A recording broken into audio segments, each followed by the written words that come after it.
हरे कृष्णा। श्रीमद् भगवद गीता अध्याय संख्या 2 श्लोक संख्या 2। एक ही श्लोक होगा आज। श्लोक पढ़ता हूँ।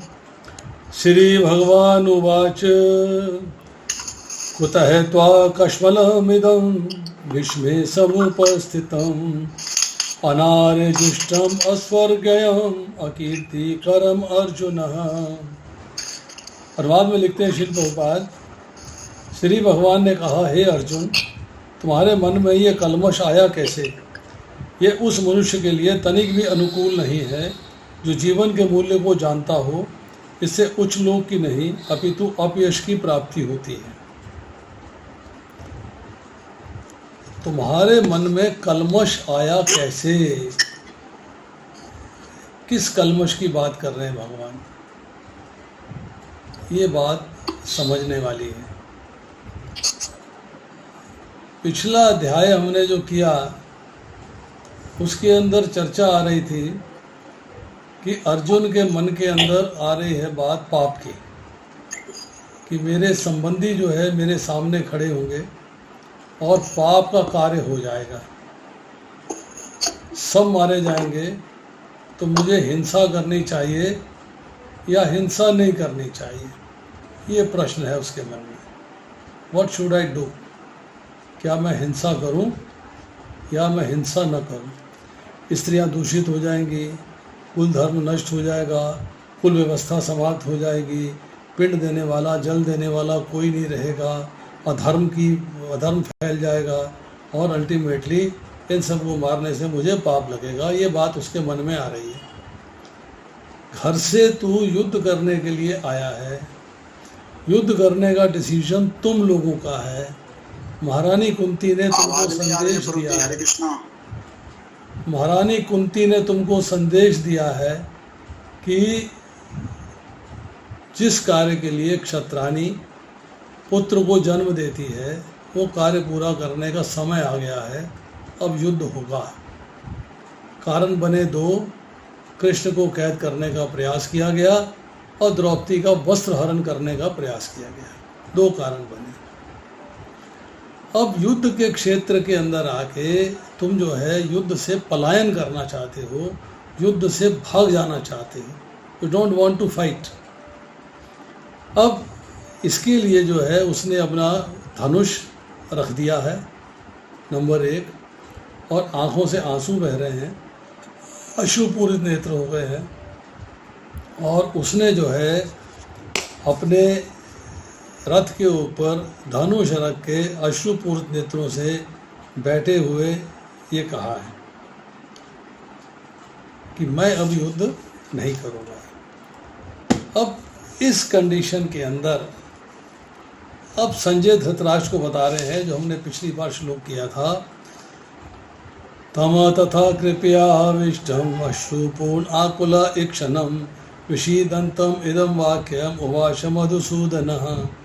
संजय ने कहा, करुणा से व्याप्त शोक युक्त अश्रुपूरित नेत्रों वाले अर्जुन को देखकर मधुसूदन कृष्ण ने निम्नलिखित शब्द कहे। अब क्या शब्द कह रहे हैं कृष्ण? ये आज के श्लोक में चर्चा आ रही है। श्री भगवान ने कहा, हे अर्जुन। अर्जुन शब्द का अर्थ क्या होता है? अर्जुन शब्द का अर्थ होता है निर्मल हृदय वाला, जिसके हृदय में मल नहीं है, गंदगी नहीं है, कलमश नहीं, कंटेमिनेशन नहीं, प्योर हार्ट है। इतना प्योर हार्ट है कि जिसने उसके भाई को विष दिया है, वारणावत के लाक्षागृह में जलाने की कोशिश करी है, पत्नी का हरण कर लिया है, जुए में सब कुछ जीत लिया है, राज्य हड़प कर लिया है, पत्नी को निरस्त करने का प्रयास किया है।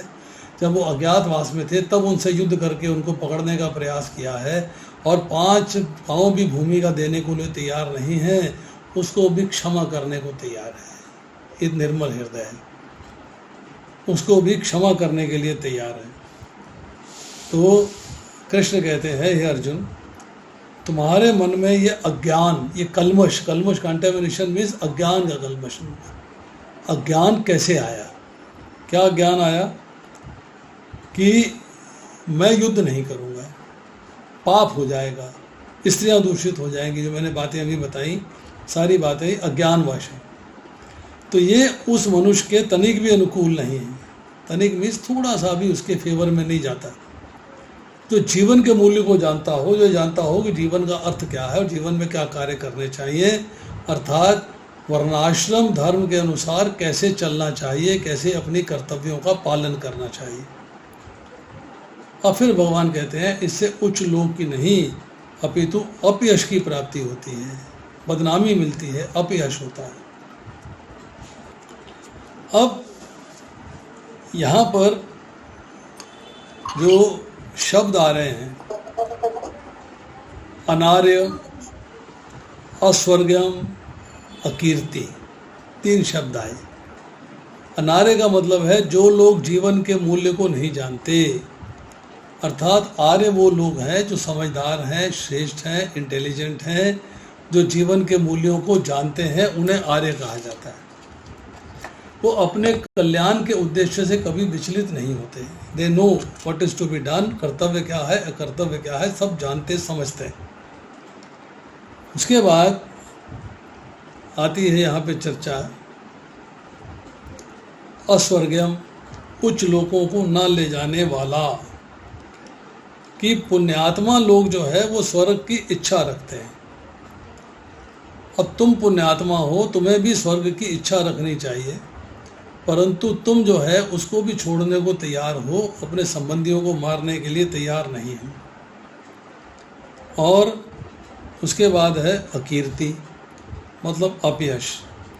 अपयश क्या है? अपयश क्या है यहाँ पर कि एक इंटेलिजेंट पर्सन, गांडीवधारी, शस्त्र अस्त्र विद्या का ज्ञाता, जो कि अपने आप में बहुत पावरफुल है, वो युद्ध से पलायन करके आए तो अपयश तो होगा। भाग गया, कायरता आ गई, युद्ध मैदान को छोड़ के चला गया। तब लोग ये नहीं सोचेंगे कि तुमने उदारता की है, तुमने दयावश किया है, तुमने कृपावश किया है, तुमने जो है उन पे प्रेम वात्सल्य दिखाया, नहीं। वो कहेंगे डर के भाग गया। तो ये अपयश है। साधारण मनुष्य जो है इस संसार में आदर चाहते हैं, कीर्ति चाहते हैं, अपना सम्मान चाहते हैं, मान चाहते हैं, तो तुम्हारा मान और सम्मान दोनों मिट जाएंगे। अब हम पढ़ते हैं तात्पर्य। प्रभुपाद का लिखा तात्पर्य पढ़ते हैं। श्री कृष्ण ही परम ईश्वर भगवान हैं, इसलिए श्री कृष्ण को संपूर्ण गीता में भगवान ही कहा गया है। भगवान परम सत्य की पराकाष्ठा है। परम सत्य का बोध ज्ञान की 3 अवस्थाओं में होता है। ब्रह्म या निर्विशेष सर्वव्यापी आत्मा, परमात्मा या भगवान का अंतर्यामी रूप जो समस्त जीवों के हृदय में है, तथा भगवान श्री कृष्ण। श्रीमद् भागवत के पहले स्कंद के 2 अध्याय के 11वें श्लोक में परम सत्य की ये धारणा इस प्रकार बताई गई है। वदन्ति तत्तत्त्वं विदसत्त्वं यज्ञ ज्ञान अद्वयम् ब्रह्मेति परमात्मेति भगवानीति शब्दते। परम सत्य का ज्ञाता परम सत्य का अनुभव ज्ञान की 3 अवस्थाओं में करता है। वे सब अवस्थाएं एक रूप हैं। ये ब्रह्म, परमात्मा और भगवान के रूप में व्यक्त की जाती है। This is very important part, you should try to understand. सबसे पहले श्री कृष्ण ही परम ईश्वर भगवान हैं। तो भगवान शब्द का अर्थ क्या है? भगवान, 3 अक्षर है इसके अंदर। भ का मतलब है भर्ता।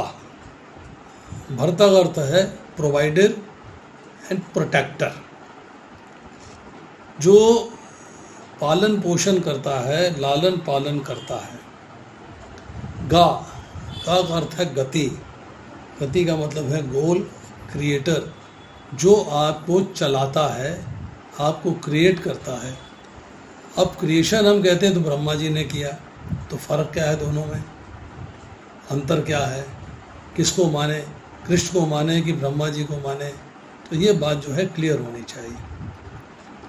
14वां अध्याय जब पढ़ते हैं तो भगवान कहते हैं अहम बीजो प्रदा पिता, मैं ही बीज देने वाला पिता हूँ।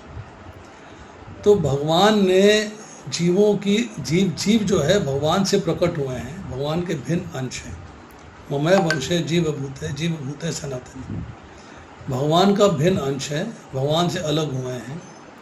जब जीव इस भौतिक संसार में आ गया है तो भौतिक सृष्टि के साथ भगवान ने उसका तालमेल करा दिया है, मिलन करा दिया है अपने दृष्टिपात से। भगवान दृष्टिपात करते हैं और जीवों का भौतिक सृष्टि मतलब पृथ्वी जल अग्नि वायु आकाश मन बुद्धि अहंकार के साथ मिलन हो जाता है।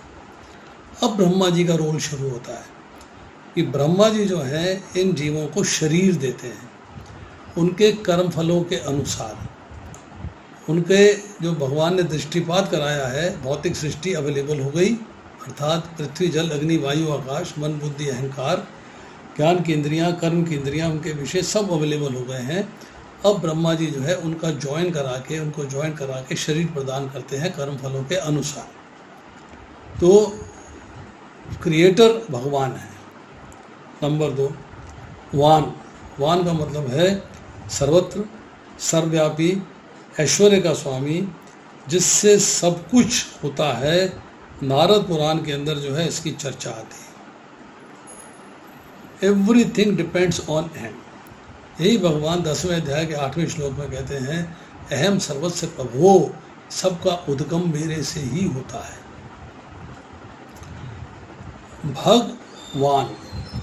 भगवान का एक और तरीके से डिवाइड करें, भग को एक ले और वान को रख ले। भग का मतलब होता है ऐश्वर्य, जो 6 ऐश्वर्यों को वहन करता है। वान का मतलब है वहन करना, जो 6 ऐश्वर्यों को वहन करता है वो भगवान कहलाता है। 6 ऐश्वर्य क्या है? समस्त बल, समस्त सौंदर्य, समस्त यश, समस्त धन, समस्त ज्ञान, समस्त वैराग्य। यहाँ पर हम ये लेके चलते हैं कि भगवान के समान शक्तिशाली कोई नहीं है। एक व्यक्ति बहुत शक्तिशाली हो सकता है, बहुत धनवान नहीं हो सकता, बहुत सुंदर नहीं हो सकता, समस्त ज्ञान का ज्ञाता नहीं हो सकता, वैरागी नहीं हो सकता। तो भगवान के अंदर ये 6 के 6 ऐश्वर्य पूर्ण रूप से उपस्थित हैं, मैक्सिमम रूम से, इसलिए उनको भगवान कहा जाता है। जब हम चर्चा करेंगे भगवान से सुंदर कोई नहीं है, आप देखिए, हम तो कैलेंडर देखते हैं, भगवान का कोई भी कैलेंडर देख लीजिए, बाल रूप देख लीजिए, नव जात रूप देख लीजिए, एडल्ट रूप देख लीजिए, आपको हर रूप जो है एक से एक सुंदर दिखाई देता है। तो भगवान से सुंदर कोई नहीं है। जब इसकी चर्चा करेंगे सुंदरता की तो भक्ति रसामृत सिंधु के माध्यम से करनी पड़ेगी। भगवान से ज़्यादा यशस्वी कोई नहीं है, भगवान से ज़्यादा धनवान कोई नहीं है कि सब कुछ उनका है, और भगवान से ज़्यादा ज्ञान किसके पास, किसी के पास नहीं है, क्योंकि सारा ज्ञान जो है भगवान ने ही दिया है। अब भगवान से ज़्यादा त्यागी कोई नहीं है। त्याग, हम कहें त्याग कहाँ है? भगवान ने क्या त्याग किया? अरे भाई, भगवान होते हुए अर्जुन के सारथी बन गए। भगवान होते हुए अर्जुन के सारथी बन गए। इससे ज़्यादा त्याग क्या हो सकता है? नंबर 1। नंबर 2, जब राजसू यज्ञ के अंदर भगवान को एक आसन दे दिया गया बैठने के लिए कि आप सबसे उच्च आसन पे बैठोगे, तो भगवान जो है युधिष्ठिर महाराज के पास आते हैं, उनसे कहते हैं, भैया मैं यहाँ पे सेवा करने के लिए आया हूँ, मैं ब्राह्मणों के ऋषियों के चरण पखारूंगा। तो भगवान ने उनके चरण पखारे हैं, इससे बड़ा त्याग क्या हो सकता है? तो भगवान के पास 6 ऐश्वर्य हैं, बल, सौंदर्य, यश, ज्ञान, धन और वैराग्य। अब आगे चर्चा आती है कि परम सत्य का बोध ज्ञान की 3 अवस्थाओं में होता है। ये पॉइंट समझने वाला है। ज्ञान की 3 अवस्थाएं क्या हैं? हम भगवान को कहते हैं सत्य चित आनंद। भगवान सच्चिदानंद है। 3 अवस्थाएं हैं, सत्य, चित और आनंद। सत्य का अर्थ है इटर्नल, भगवान थे, भगवान हैं और भगवान रहेंगे। ही इज ओमनी प्रेजेंट, हमेशा थे, हमेशा है और हमेशा रहेंगे। ये सत्य है। सत्य। चित मतलब ज्ञान, चेतना। भगवान जो है वो आपके हृदय में विराजमान है, प्रेजेंट है, इसलिए उनको परमात्मा के नाम से पुकारा गया है। वो आपके चित्त में विराजमान है, आपको चेतना देते हैं, आपको जो है महात्मा के माध्यम से चेतना आत्मा के माध्यम से मिलती है, वह देने वाले भगवान है। तो इसलिए सत चित दो शब्द जो है जस्टिफाई हो गए। इसी को कहते हैं ये ब्रह्मेति परमात्मेति, जो भगवान इटर्नली अवेलेबल है, इटर्नली प्रेजेंट है। किसी का ऑडियो ऑन है। भगवान संदीप शर्मा प्रभु। संदीप शर्मा जी ऑडियो ऑफ करिए।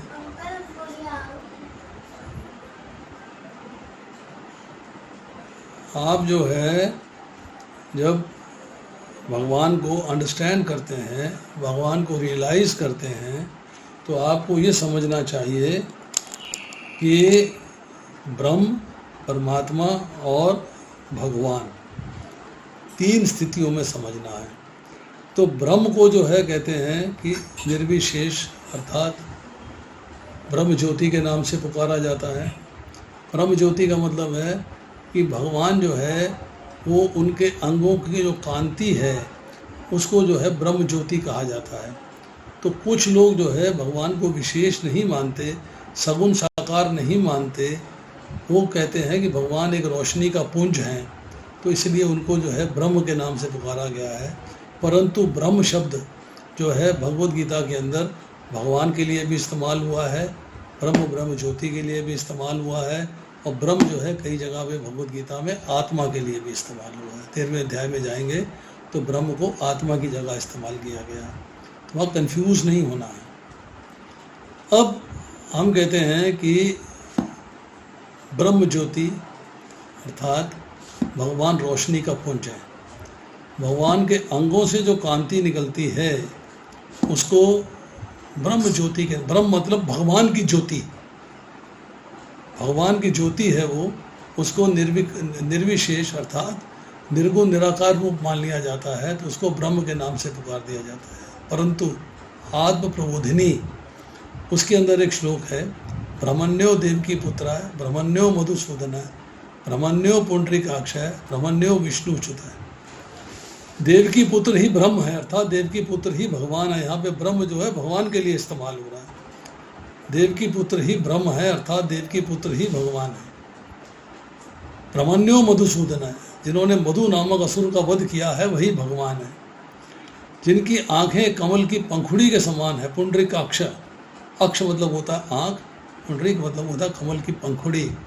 जिनकी आंखें कमल की पंखुड़ी के समान है वही भगवान है, और जो अपने स्थान से कभी च्युत नहीं होते, कभी नहीं गिरते, और भक्तों की रक्षा करने से कभी नहीं चूकते, वही भगवान है। उनको भगवान के नाम से पुकारा गया। अब आता है तीसरा, आनंद, ब्लिस। भगवान जो है सोर्स है पूर्ण आनंद की। जब हम कृष्ण शब्द इस्तेमाल करते हैं तो महानारायण उपनिषद, नारायण उपनिषद के अंदर चर्चा आती है। कृष्ण,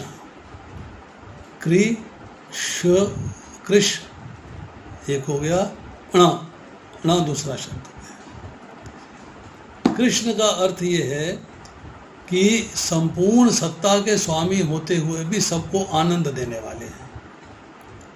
वो संपूर्ण सत्ता के स्वामी हैं, मतलब अहम सर्वस्व प्रभु संपूर्ण सत्ता के स्वामी हैं और सबको आनंद देते हैं। अणा का मतलब होता है आनंद देने वाला, ब्लिसफुल। तो जब भगवान जो है ब्रह्म हो गए, परमात्मा हो गए, जो हर एक हृदय में विराजमान हैं, अवेलेबल हैं, और साथ ही जो है हमने कहा कि सबको आनंद देने वाले हैं, तो आनंद सच्चिदानंद हो गए। इसलिए इसको जो है तीन रूपों में पुकारा गया है, कि तीन अवस्थाओं में कहा गया है, ब्रह्म, परमात्मा तथा भगवान। अब प्रभुपाद जी इसको आगे समझाते हैं, बड़ा इंपॉर्टेंट पैराग्राफ है ये, ध्यानपूर्वक सुनिए। इन तीन दिव्य पक्षों को सूर्य के दृष्टांत द्वारा समझाया जा सकता है, क्योंकि उसके भी तीन भिन्न भिन्न पक्ष होते हैं, यथा धूप प्रकाश, सूर्य का धरातल एवं सूर्य लोक स्वयं। जो सूर्य के प्रकाश का अध्ययन करता है वह नौसिखिया है, जो सूर्य के धरातल को समझता है वह कुछ आगे बढ़ा हुआ होता है, और जो सूर्य लोक में प्रवेश कर सकता है वह उच्चतम ज्ञानी है। मतलब तीन स्टेजेस बताएं। किसी व्यक्ति से कहा कि भाई सूर्य कहाँ है, सूर्य कौन है, सूर्य कैसा है। तो उसका अभी ज्ञान पूरा नहीं था। उसने सूर्य की रोशनी जो कमरे में आ रही है, बरामदे में आ रही है, आंगन में आ रही है, वो कहता है ये देखा ना सूर्य, रोशनी को ही सूर्य कहता है वो। दूसरे व्यक्ति से पूछते हैं कि सूर्य कहाँ है, तो देखता है वो देखो सामने गोला, वो जो गोला है रोशनी का वो सूर्य है।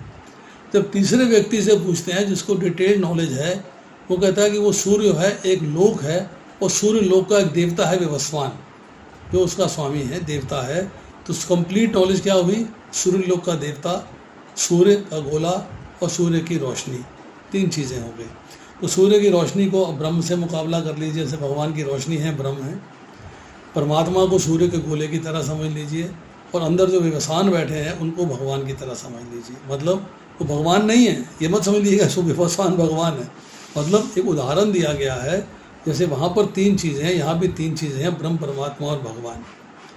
यहाँ प्रभुपाद आगे लिखते हैं, जो नौसिखिया सूर्य प्रकाश उसकी विश्व व्याप्ति या निर्विशेष प्रकृति के अखंड तेज के ज्ञान से ही तुष्ट हो जाता है, वह उस व्यक्ति के समान है जो परम सत्य के ब्रह्म रूप को समझ सकता है। क्लियर है बात। जो व्यक्ति कुछ अधिक जानकार है वो सूर्य के गोले के विषय में जान सकता है, जिसकी तुलना परम सत्य के परमात्मा स्वरूप से की जाती है। और जो व्यक्ति सूर्य लोक के अंतर में प्रवेश कर सकता है, उसकी तुलना उससे की जाती है जो परम सत्य के साक्षात रूप की अनुभूति प्राप्त करता है कि भगवान हैं, सगुण हैं, साकार हैं, प्रत्येक प्राणी के हृदय में विराजमान है परमात्मा के रूप में, और भगवान के अंगों की जो कांति है उनका ब्रह्म तेज है, उसको ब्रह्म ज्योति के नाम से पुकारा जाता है। अब अतः जिन भक्तों ने परम सत्य के भगवान स्वरूप का साक्षात्कार किया है वे सर्वोच्च अध्यात्मवादी हैं। यद्यपि परम सत्य के अध्ययन में रत सारे विद्यार्थी एक ही विषय के अध्ययन में लगे हुए हैं। सूर्य का प्रकाश, सूर्य का गोला और सूर्य लोक की भीतरी बातें, इन तीनों को एक दूसरे से विलग नहीं किया जा सकता, इनको अलग नहीं किया जा सकता। फिर भी 3 अवस्थाओं के अध्याता एक ही श्रेणी के नहीं होते। Level of knowledge is different.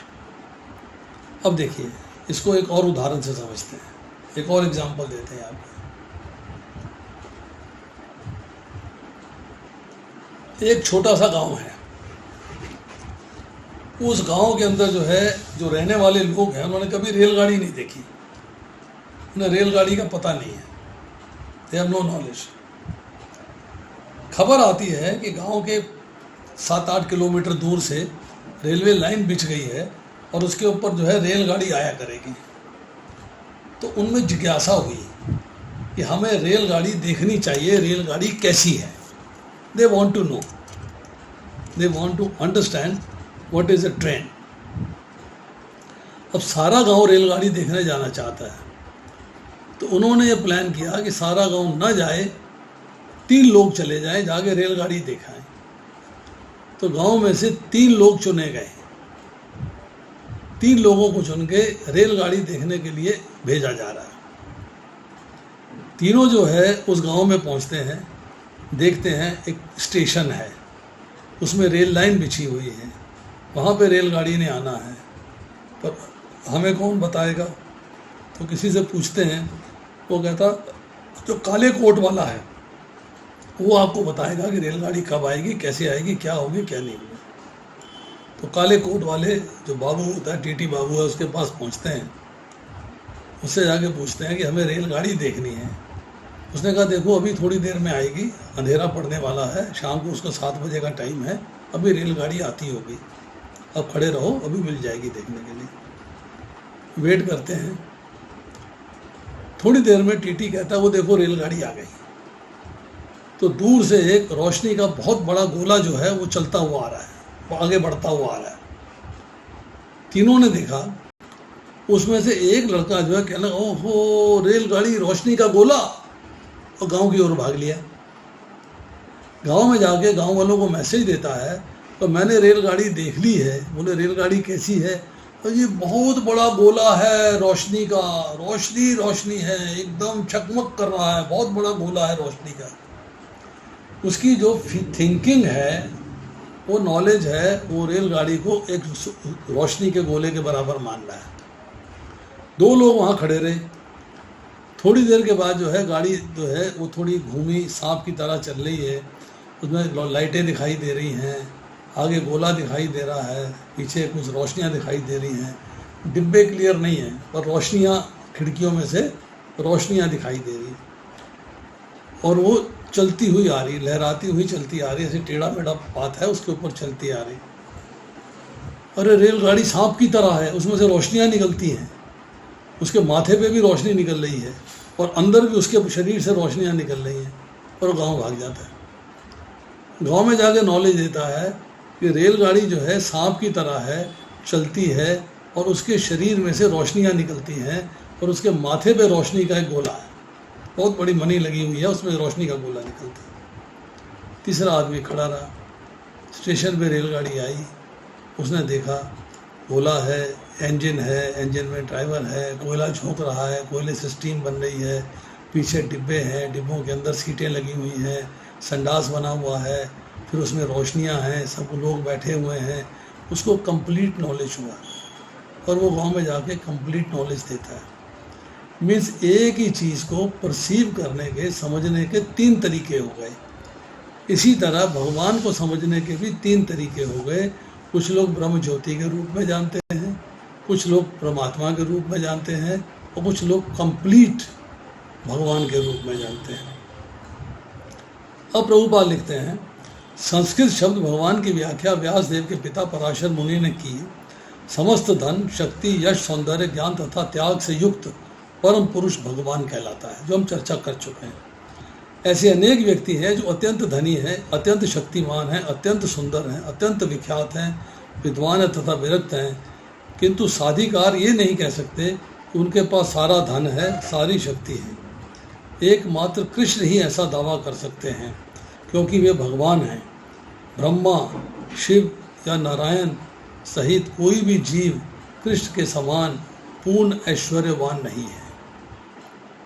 अब देखिए यहाँ पे ना कई लोग कंफ्यूज हो जाते हैं, इसमें 55 गुण है, किसी में 60 गुण है, किसी में 64 गुण है, किसी में 50 गुण है। Why this confusion, why this confusion? हम भगवान का अंश हैं, ये बात मानते हैं सारे। ममय वंश है, जीव लोक है, जीव भूत है, सनातन है, हम भगवान का अंश है। समुद्र की एक बूंद समुद्र का अंश है। अगर समुद्र नमकीन है, उसका पानी नमकीन है, तो उसका एक बूंद भी नमकीन होनी चाहिए। अगर भगवान जो हैं उनके अंदर हम कह रहे हैं कि गुण हैं, तो हमारे अंदर भी वो गुण होने चाहिए, होने चाहिए। बट व्हाट हैपन्स कि योग माया कार्य के अनुसार कुछ गुणों को प्रकट होने देती है और कुछ गुणों को प्रकट नहीं होने देती है, आगे पर्दा डाल देती है। जब हम चर्चा करते हैं कई बार कि विष्णु जी में 60 गुण है, कृष्ण में 64 गुण है, क्यों भाई? गुण तो बराबर होने चाहिए, बराबर हैं, पर विष्णु जी के अंदर वो गुण जो है मैनिफेस्ट नहीं है, वो प्रकट नहीं होते। जैसे माधुर्य, रूप माधुरी, प्रेम माधुरी, वेणु माधुरी, ये गुण उनमें प्रकट नहीं है उनके पास। और जब कृष्ण को देखते हैं तो वो शंख, चक्र, गदा, पद्म नहीं लिए होते। तो जिसको जैसा रोल करना है भगवान वैसा ही उसके अंदर गुण को प्रकट होने देते हैं, बाकियों को छुपाए रखते हैं। तो इसी तरह यहाँ कहा जा रहा है कि ब्रह्मा जी हैं, शिव जी हैं, नारायण हैं, उनके समान पूर्ण ऐश्वर्यवान नहीं हैं। उनके अंदर कुछ गुण जो है वो अदृश्य रहते हैं, छुपे रहते हैं, प्रेजेंट नहीं होते हैं, मैनिफेस्ट नहीं होते हैं, प्रकट नहीं होते हैं। अतः ब्रह्म संहिता में स्वयं ब्रह्मा जी का निर्णय है कि श्री कृष्ण स्वयं भगवान हैं, ना तो कोई उनके तुल्य है, ना उनसे बढ़कर है। वे आदि स्वामी या भगवान हैं और गोविंद के रूप में जाने जाते हैं। वे समस्त कारणों के परम कारण हैं। गोविंद शब्द जो है 2 जगह इस्तेमाल होता है।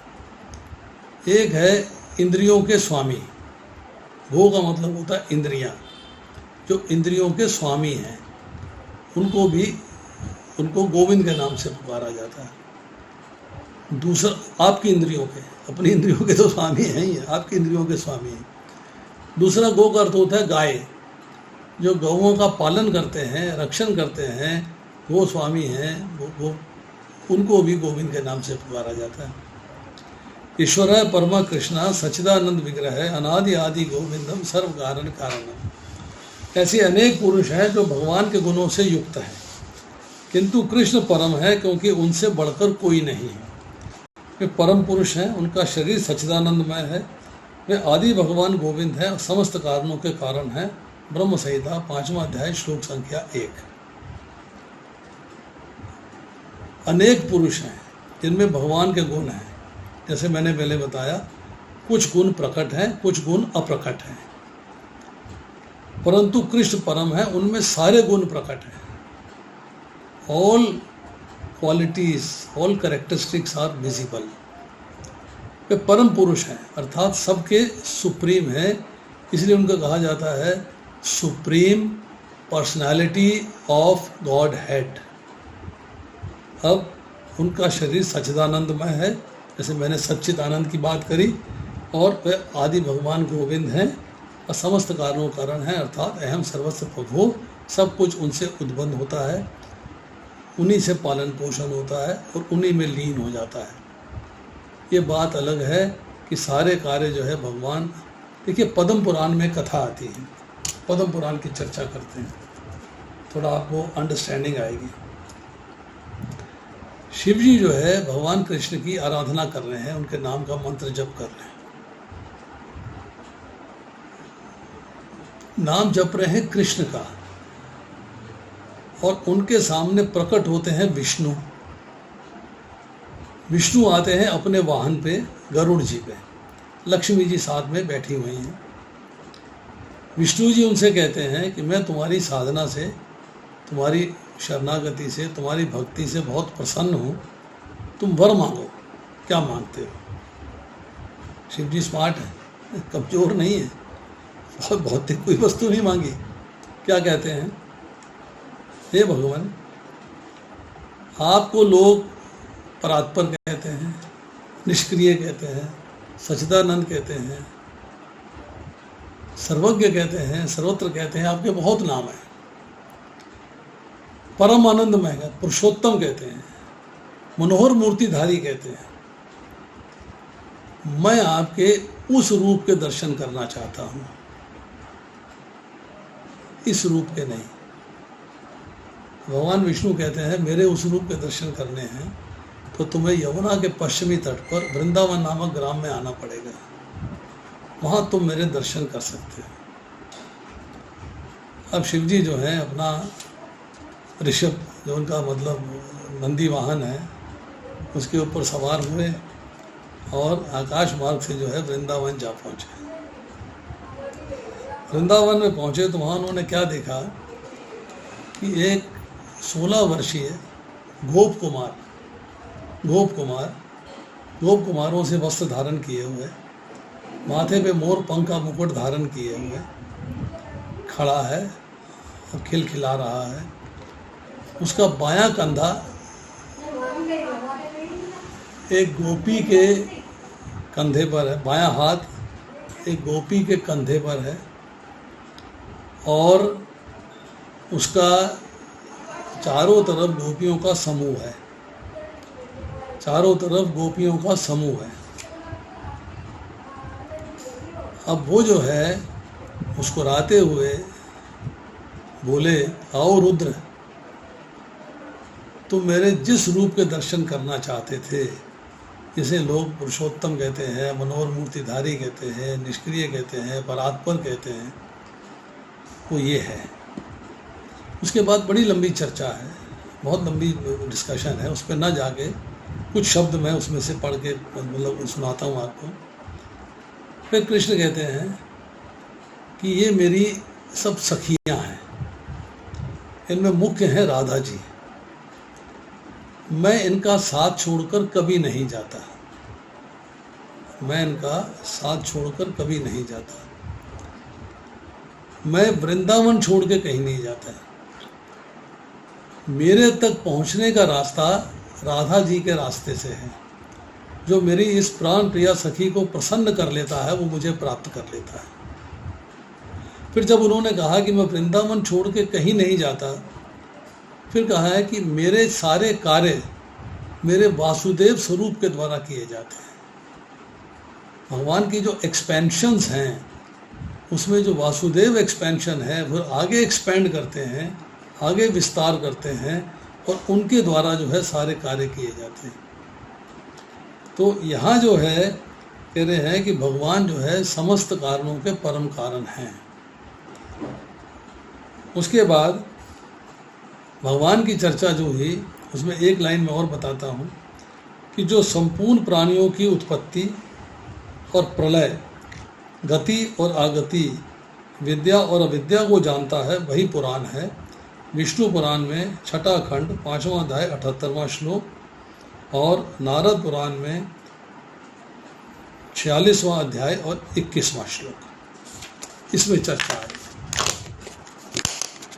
अब इसके बाद जो है प्रभुपाद लिखते हैं, एते चांच कला पुंसय कृष्णस्तु भगवान स्वयं इंद्रारी व्याकुलम लोको मृणयंती युगे युगे। यहाँ पर वर्णित सारे अवतारों की सूचियाँ या तो भगवान की अंश कलाओं अथवा पूर्ण कलाओं की हैं, किंतु कृष्ण तो स्वयं भगवान हैं। भागवत 1.3.28 पहला स्कंद 3रा अध्याय 28वां श्लोक। भगवान ने अपने आप को अनेक विस्तार दिए हैं। जैसे मैंने कल बताया था, जैसा कार्य पड़ा वैसा अवतार लिया, वैसे अपने आप को एक्सपेंड करके अपने आप को स्वांश अपने आप को प्रकट किया। जिस असुर का वध करना था उसके अनुसार जैसा रोल चाहिए था वैसा रोल उन्होंने लिया और वैसा रूप लिया, वैसा रूप धारण किया और वैसे ही कार्यकलाप करके उस असुर का वध किया। तो यहाँ कहते हैं कृष्णस्तु भगवान स्वयं, अर्थात कृष्ण तो स्वयं भगवान हैं। अतः कृष्ण आदि भगवान परम सत्य परमात्मा तथा निर्विशेष ब्रह्म दोनों के उद्गम हैं। दोनों भगवान के अंगों की कांति भगवान से आ रही है और भगवान ने अपने आप को एक्सपेंड किया है परमात्मा रूप में प्रत्येक हृदय में विराजमान होने के लिए। क्यों हुआ ऐसे, किस लिए हुआ, भाई क्यों परमात्मा के रूप में प्रकट किया अपने आप?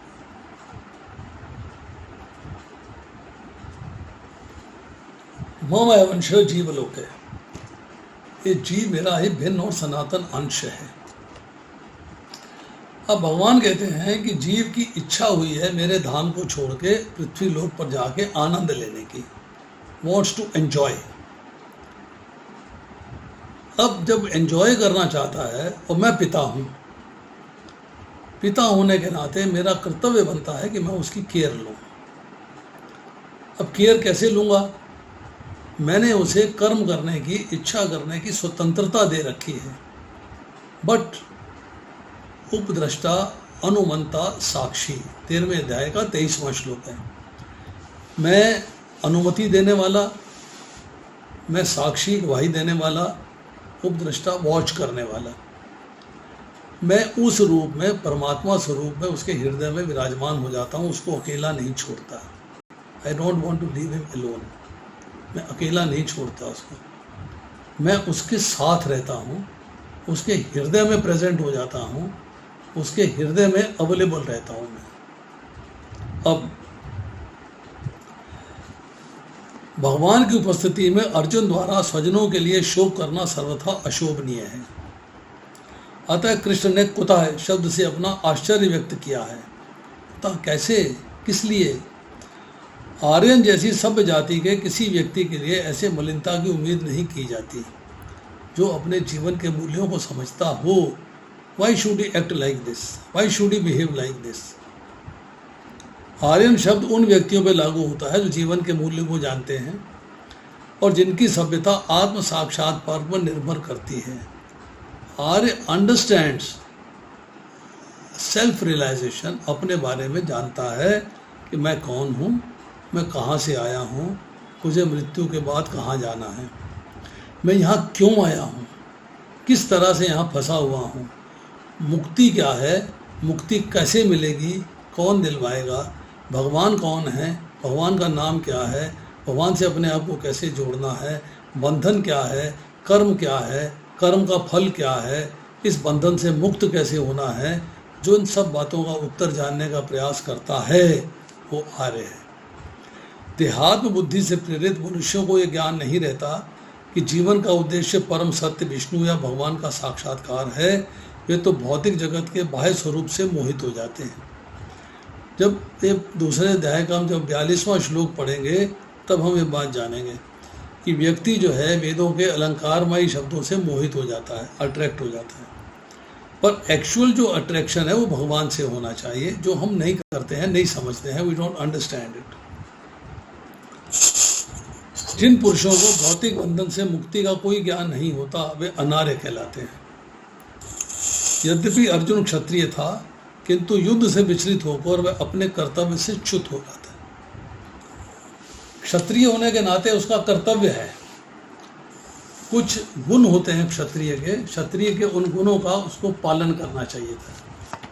He should have followed them, कि क्षत्रिय के जो गुण हैं उसके अंदर हैं और उन गुणों का उसे प्रयोग करना चाहिए, उन गुणों को यूज करना चाहिए, उन गुणों के अनुसार चलना चाहिए। जैसे शौर्यम, तेजः, धृति, दाक्षेयम, युद्धे च अपि अपालयम, दानम, ईश्वर भाव च, क्षात्रम कर्म स्वभावजम।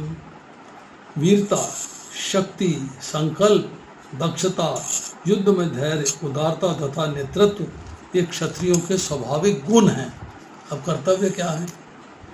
वीर किस लिए, शौर्य किस लिए, उदारता किस लिए? क्योंकि क्षत्रिय होने के नाते उसका कार्य है राज्य कार्य करना, राज्य के कार्य में सहयोग देना, युद्ध के अंदर विजय प्राप्त करनी, अपनी सीमाओं की रक्षा करनी, गोधन की रक्षा करनी, समाज के घटक प्राणियों की रक्षा करनी, राज्य को सुचारू रूप से चलाना, ये सारा क्षत्रिय के कर्तव्य है, उसकी ड्यूटीज़ हैं, उसको करनी चाहिए। और यहाँ पर जो है वो अपने कार्य को छोड़ रहा है, कर्तव्य पथ को छोड़ रहा है, तो अनार्य है। आर्य होने के नाते आपको अपना वर्णाश्रम धर्म के अनुसार कार्य करना चाहिए। अब कर्तव्य पथ से इस प्रकार विचलन ना तो आध्यात्मिक जीवन में प्रगति करने में सहायक बनता है, ना इससे इस संसार में ख्याति प्राप्त की जा सकती है। अगर आप अपना कर्तव्य का पालन नहीं करते हो तो आपको अपयश मिलेगा। आप युद्ध के मैदान से पलायन कर जाओगे, आपको अपयश मिलेगा। कोई ये नहीं कहेगा कि आप जो है दयावश आपके मन में मोह जागृत हो गया तो इसलिए आप युद्ध छोड़ गए। लोग कहेंगे कि डर के युद्ध छोड़ के चला गया।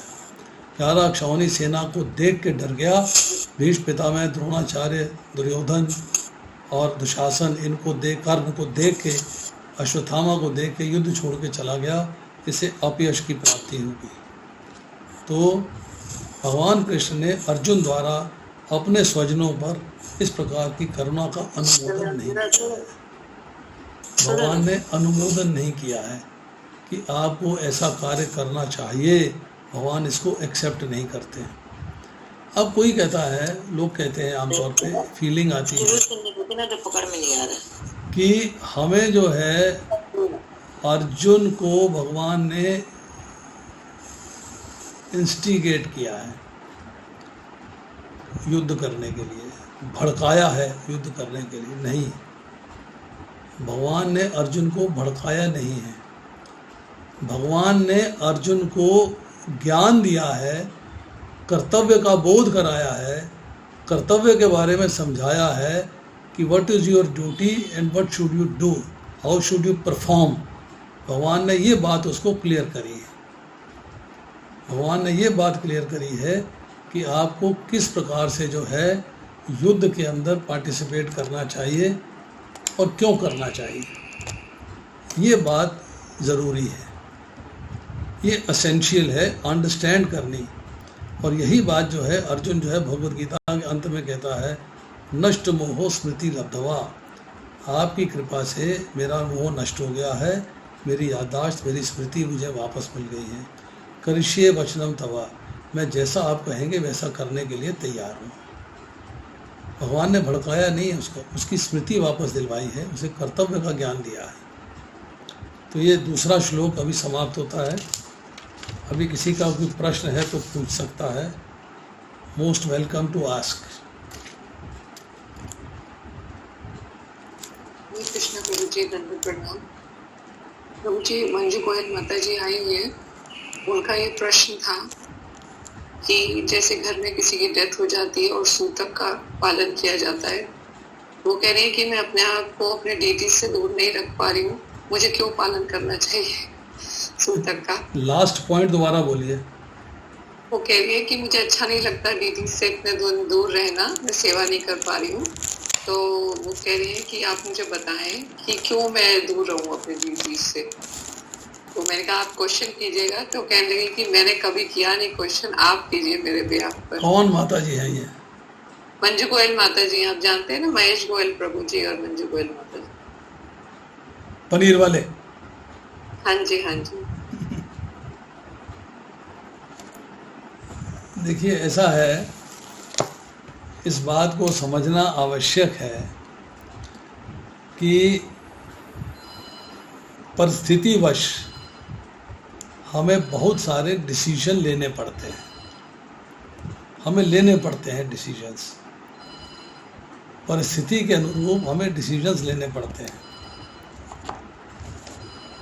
आप डेटी वर्शिप से दूर नहीं रहना चाहती, पर जो अशौच की अवस्था होती है, इसे अशौच कहते हैं, उस वक़्त जो है आत्मा घर में विराजमान रहती है, स्थान जो है अपवित्र हो चुका होता है।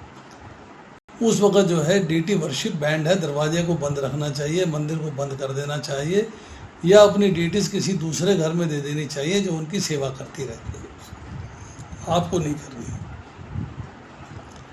You have to restrain yourself, understand it कि this is essential.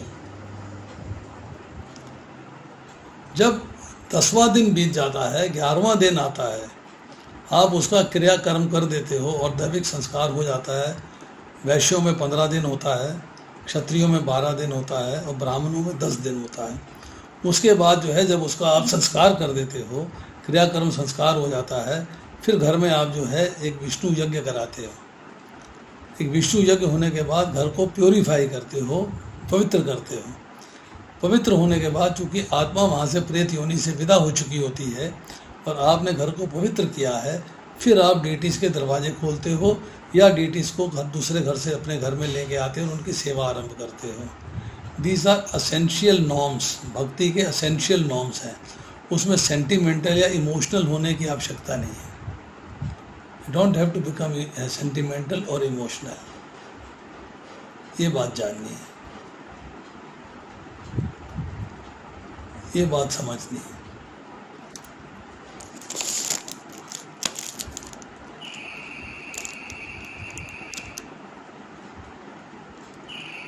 Thank you Prabhu ji, thank you so much.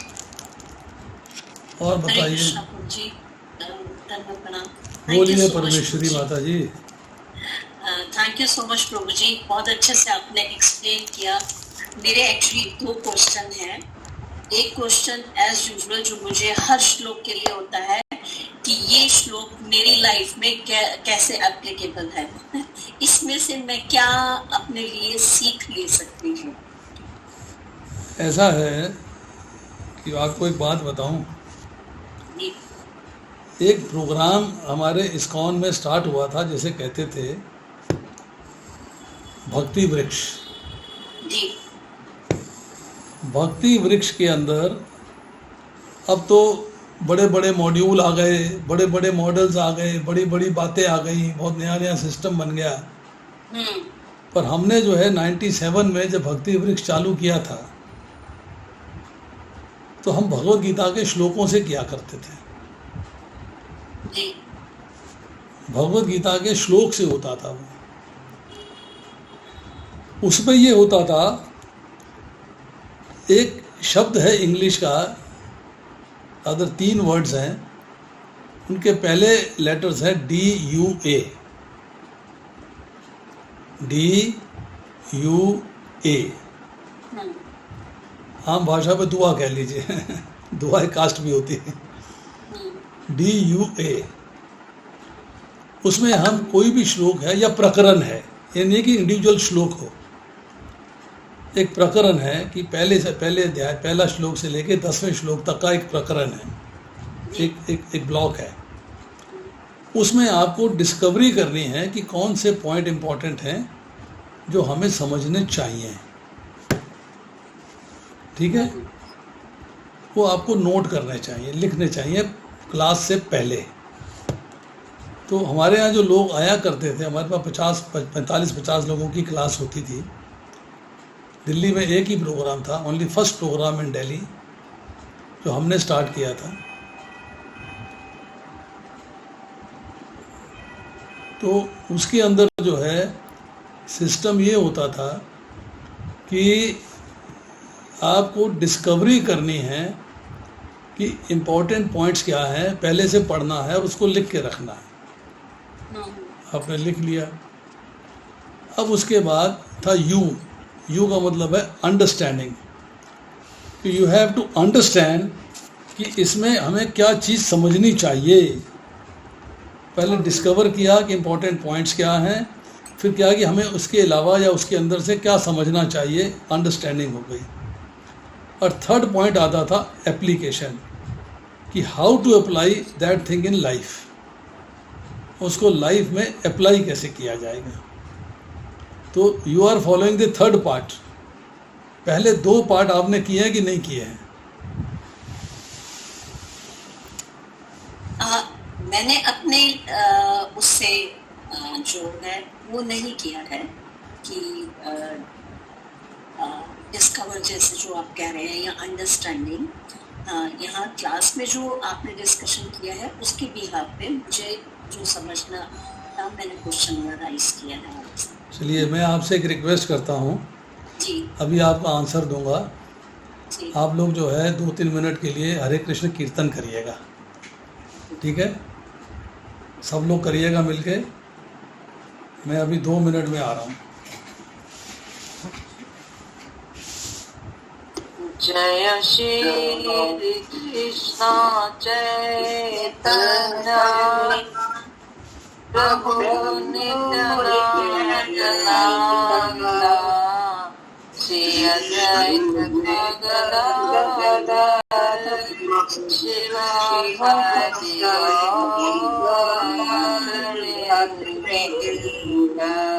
Hare Krishna Krishna Krishna Hare Hare Hare Ram Ram Ram Hare Hare Hare Krishna Hare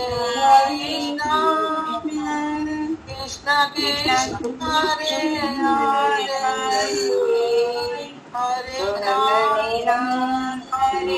Ram Ram Ram Hare Hare Krishna Hare Krishna Krishna Hare Hare Hare Ram Ram Ram Hare Hare Krishna Krishna Krishna Hare Hare Hare Ram Ram Hare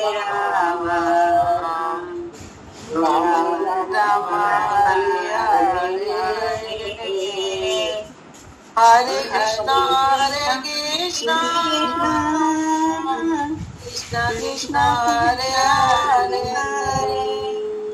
Hare Ram